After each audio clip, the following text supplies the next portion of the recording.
is up, my interwebby type people? Welcome to Shareware, where we share the latest and greatest in technology, automotive, pop culture, and the world around us.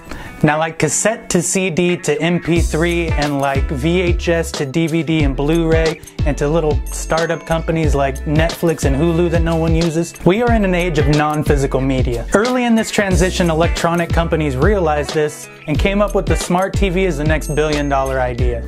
And using widgets to stream these things made it a lot more desirable than people crowding around computer monitors and iPhones. But until recently, smart TVs were stupid, or at least stupidly priced. At 3 to 5 times the price of a standard television, these companies thought they had a market that wouldn't have any loopholes. But look who's penetrated that hole and came right at where we needed it to be: the dongle.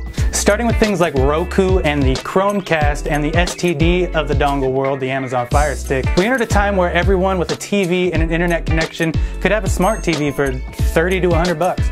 Now, I love my Chromecast, and I have a couple of them spread across my casa in various places, and it makes streaming things like Netflix and YouTube off my phone a freaking cakewalk. But it's still limited, using only specific compatible apps and a limited array of browser surfing capabilities.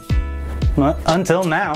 Now, like that disk to streaming leap, we are now entering the next step of the dongle. And that's a complete free run and freedom of all streaming media. Early last week, Asus announced the Chromebit. Running the rocket chip 3288, which is the same as the base model for the Chromebook, this sucker also runs Windows 10, has Bluetooth 4.0, Wi-Fi, 2 gigabytes of RAM, 16 gigabytes on a solid state drive, and a USB port to connect accessories. It's literally a netbook, a fully functional computer, but the size of a flash drive. The size of a flash drive for only $100. Now, I did a little research, and in 2007, when I was graduating high school, a regular flash stick, meaning just that 16 gigabytes of storage, was $125. Now, that has that 16 gigs in it, but none of the other little bits that make it a fully functional computer.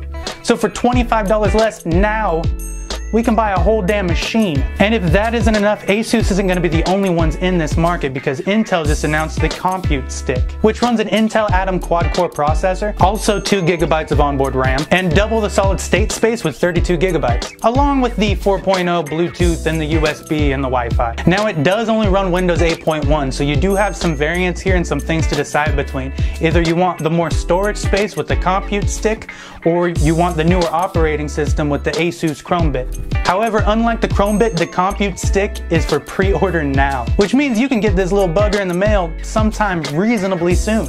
Now, personally, I am definitely getting one, although I'm leaning more towards the Asus, so I have a little bit longer of a waiting period. I'm ready to not only have free roam of media on my TV using a Bluetooth mouse and a keyboard, and I can already picture it looking all cool sitting there on my coffee table. On the flip side, I could potentially almost quit my cable provider. So this $100 item could potentially save me $1,200 a year. Literally, the only thing tying me to cable after I get this is my love for sports. And if they ever do jump to streaming like the NCAA tournament did, then I'd have it absolutely made. Now, is it enough to make the entire world quit their cable service or dish service or what have you? Probably not. But is it in a step direction where that could potentially be the future? Absolutely. And am I for that? Absolutely. I foresee the dongle taking us one step closer to completely eliminating cable, and that is a world I want to live in. Anyways, guys, that is it for this one. Let me know down in the comments if you plan to get one of these dongles, and if you do, and if you were to quit cable, what would you do with that extra 1,200 bones a month? Love you all. Deuces, kitties.